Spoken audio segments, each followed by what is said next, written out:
Hello everybody, Splash here, and today I was supposed to share a build guide with you, but I got a bit carried away. The plan was to make an effective smithy, but instead I thought, wait a minute, the first one you visit in Skyrim, the one in Riverwood, that's a nice looking smithy. So in short terms, I built something that looks nice rather than something that is useful. First of all, I started up Skyrim, and since I hadn't played the game in a while... Hey, you're finally awake. Yeah, the old saves had been corrupted, so I couldn't just hop in on an old character and just go there. I actually had to start from the beginning and flee Helgen before I could have a look at the building I wanted to take inspiration from.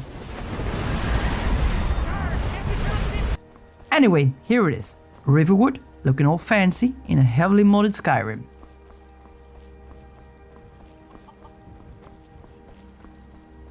This is the smithy I've been talking about. I really like how this is built because the blacksmith has everything he needs under a roof, but it's still a well-ventilated area which won't get too hot. So first of all, I wanted to find a good spot for this build. It had to be along a river, but I still needed to be able to build a functioning basement for the home. It's not a standard thing for Skyrim, but this house has one.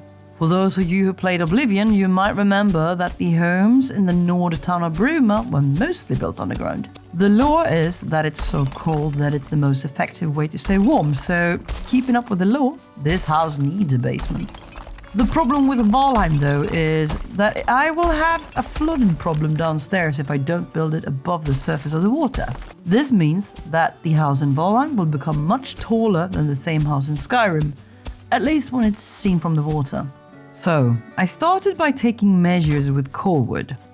Here's really why the build started to become a bit too complicated for a normal build guide. You see, core wood is very useful if you want to create snap points that are raised or lowered from the full meters you usually have to play around with.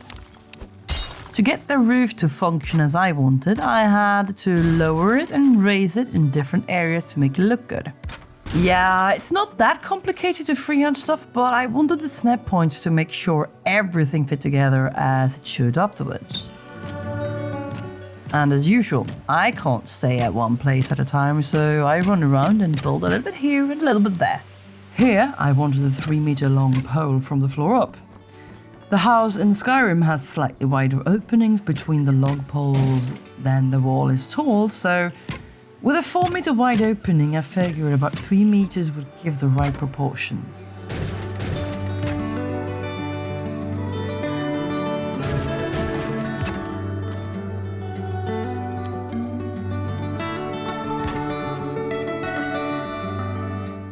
And as you can see, I added a stone floor in the smithy and also in the basement. The rest of the house is going to be made out of wood. It's all pretty straightforward when it comes to materials here. This is what I talked about earlier with the roof being of slightly different heights here and there.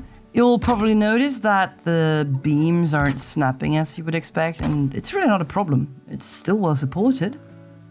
Oh, and here you can see all the snap points. There's one on top of the core wood beam and one under it.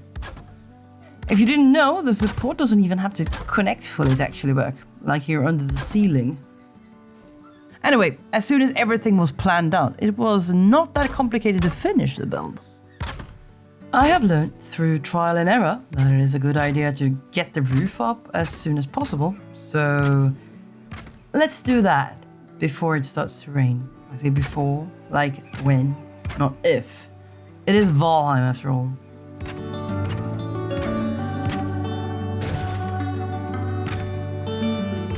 On this side of the house, I am really supposed to build a bridge, like this. But as you can see, my river is a little bit wider than the one in Skyrim, so here's a small jetty instead, where you can fish or keep a small boat.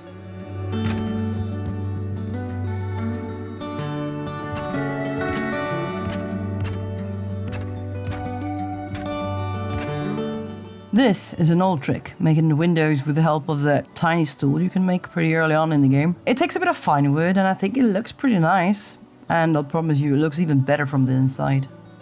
Just like core wood, these small doors are great to add snap points. Here I wanted to add another row of beams on the edge of the roof. And as I said before, a lot of these new snap points are mostly pointless in this build because it is sometimes both easier and faster to just freehand things into place. Like these roof details, I'm freehanding them to fit perfectly where I want them. Would you look at that? We're slowly getting there. Just the final touches left and then it's time to move in. The only problem with this is that all the houses in Skyrim are much larger on the inside than they are on the outside. So you can't fit as much inside this home as you can in the house I use for reference. I do think though that it turned out pretty cozy anyway, we'll see.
If you enjoyed, please drop a like, maybe even subscribe, and see you in the next one. Bye!